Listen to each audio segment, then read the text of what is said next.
एक दिन नारद जी ने ये निर्णय लिया कि उन्हें तपस्या करनी है और अपने इस निर्णय को लेकर वो पहुंचे हिमालय में और एक बड़ी सुंदर गुफा के अंदर उन्होंने तप शुरू किया। उनके इस तप को देखकर देवताओं के राजा इंद्र को चिंता सताने लगी कि कहीं ऐसा ना हो कि नारद जी का तप सफल होने के बाद वो इंद्रासन ही मांग ले। तो उन्हें अपनी पोस्ट की चिंता सताने लगी। अब ये सोचकर भगवान इंद्र ने कामदेव को भेजा नारद जी की तपस्या को भंग करने के लिए।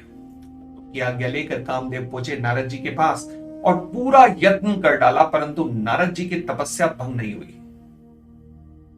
अब इसके पीछे कारण यह था कि जिस गुफा में वो तपस्या कर रहे थे वहां भगवान शंकर का वरदान था उस गुफा में कि इस गुफा में काम का कोई प्रभाव कभी होगा ही नहीं।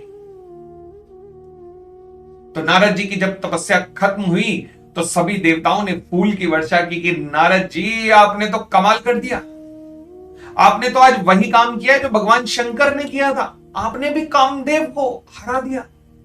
नारद जी ने कहा अच्छा, मतलब ये तो कमाल हो गया कि मैंने स्वयं शंकर जी जितना बड़ा काम कर दिया, कामदेव को हरा दिया।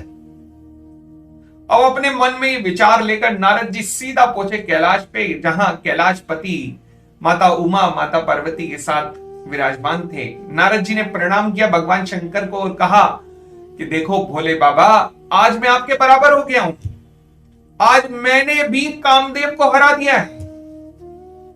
उनकी ये बात सुनकर महादेव मुस्कुराए और कहा नारद, एक बात बोलूं, ये बात विष्णु देव को मत बताना।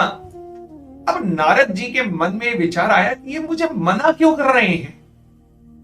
लगता है ये नहीं चाहते कि सबको पता लगे कि मैं इनके बराबर आ गया हूं। जब व्यक्ति में अभिमान आता है तो इस तरीके के कुविचार भी साथ में ही लाता है।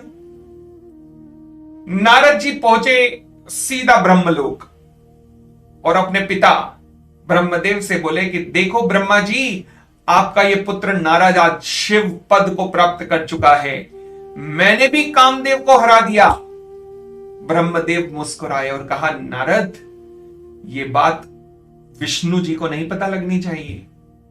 अब तो नारद जी को विश्वास हो गया कि ये सभी देवता चाहते ही नहीं है कि मुझे शिव के बराबर माना जाए, तो इसलिए सब ये ऐसा कर रहे हैं।